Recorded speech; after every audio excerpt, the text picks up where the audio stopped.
Hi friends, today we'll discuss about important reports available in housing loans. Why reports are required? Report is a statement that has information about your activity and current situation. A report provides information to top management to take a further action. We have different important reports available in housing loan. So one is like what is the report name, what is the description, what is the input values, and what is the output values, and what are the important fields available in a report we'll discuss today. So first report is opening of housing loan accounts. So input will be like you can select bank as a whole or a branch. You can give a from date and to date. Then opening of housing loan accounts during this period you will get a detailed report.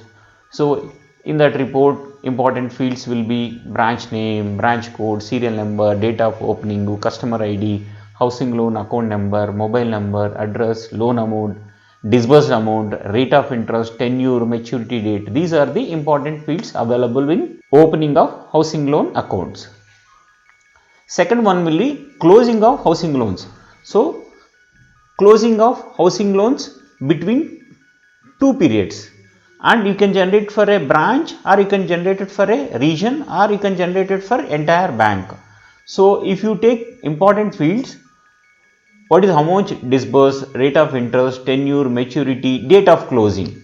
So previous how much loan was opened, now we are checking what is the loan amount closed and number of accounts closed between two dates.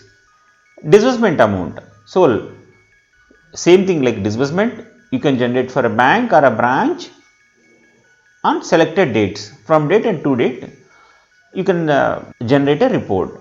So we have loan amount will be different, but disbursement amount will be different, because sometimes you will have multi-tranche loans. Sanction amount will be 50 lakhs, but you will be disbursing 10 lakhs or 5 lakhs. So all regular fields are available.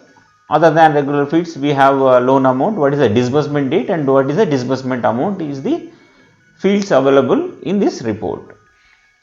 Second one will be housing loan sanctioned but not disbursed, pending disbursement. So you can generate for the bank, branch or region, and you can give from date to date, and here you can know how many accounts are sanctioned, how many loan accounts are sanctioned but not disbursed.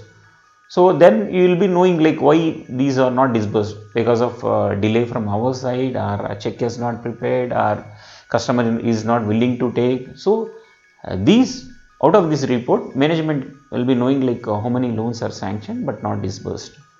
Pending. So in housing loans you have a legal value. So we have applied the loan and we are given for the legal panel. So which legal panel, whether it is internal, external, how many days it is pending. So we are given on first, today is 15th. So 15 days pending from that legal bench. So with this report management will be knowing like how many loans are pending at legal valuation. Same thing like we have a valuation, property valuation. So depend on the area, depend on the construction. So valuer will value the asset. So in this report also management will get a clear picture in particular branch, how many loans are pending at valuation stage, okay, who is the valuer, from how long it is pending with the valuer. These details will be fetched from this report. Billing report. So between days, this will be useful. If you generate a report for 2 days, from date and to date, what is the billing amount? So expected amount received by the bank from the customers. Billing will be like every month will be billing, it which includes interest and principal and mode of payment, whether it is a check or ECS, everything you can generate this report and you will get the clear picture. Collection. So billing will be different and collection will be different. How much you have billed, but how much you have received from the customer. So mode of instrument, how you are received, which branch you have received, what is the IFSC code, and date of realization, when the amount is realized and credited to our account. These things will be fetched from this report. Returns report. For example, billing was there and you send it for collection. How much amount has returned between 2 days. So in this report, mode of instrument, number of instrument, name of the drawee, bank, branch, IFSC code, date of return, reason for return, whether it's a technical return, non-technical reason, insufficient funds, or some branch is closed. These details will be fetched from this report. Overdue reports. Your bill is generated and sent it for the collection and it is written, then OD is started. So this report will give the what is the amount overdue, number of months overdue, and with this one bank do a follow up with the customer and get the money paid immediately to this account. Pre-closure, how many pre-closure accounts and before maturity, why these customers are closing between 2 days, whether we are not giving any competitive price. In this report you can get the what is the sanction amount, what is the outstanding amount, date of pre-closure charges, if any collected, what is the reason. These details you can get it from this report.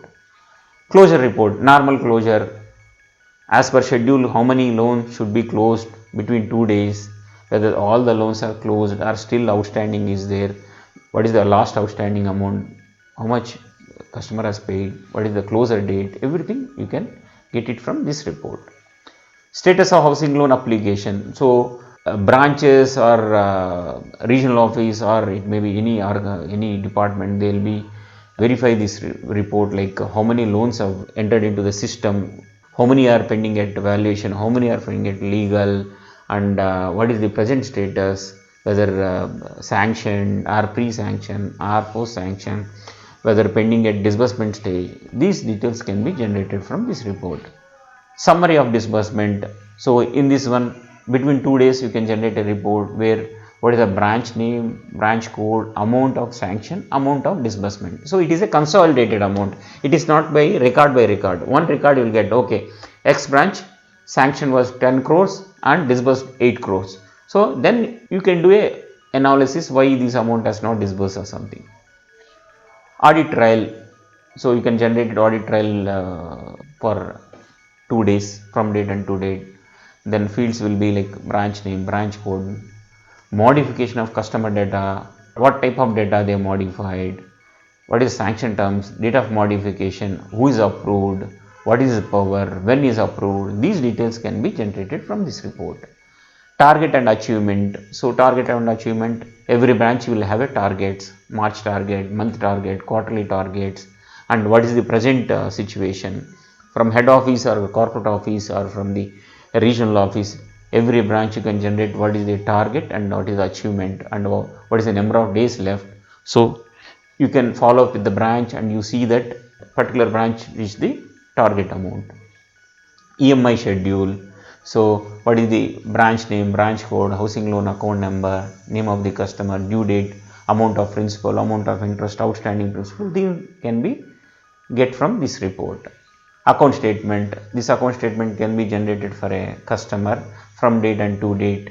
What is the branch name, loan amount, customer name, date, particulars, debit, credit, outstanding amount. These can be useful for the customer. Eligibility. So with this one, what is the branch code, serial number, customer application number, name of the applicant, date of the submission, eligible housing loan amount. These can be, or how many people are eligible, how many people are applied. These details can be fetched from this report. Thank you friends. If you like my video, please subscribe and share.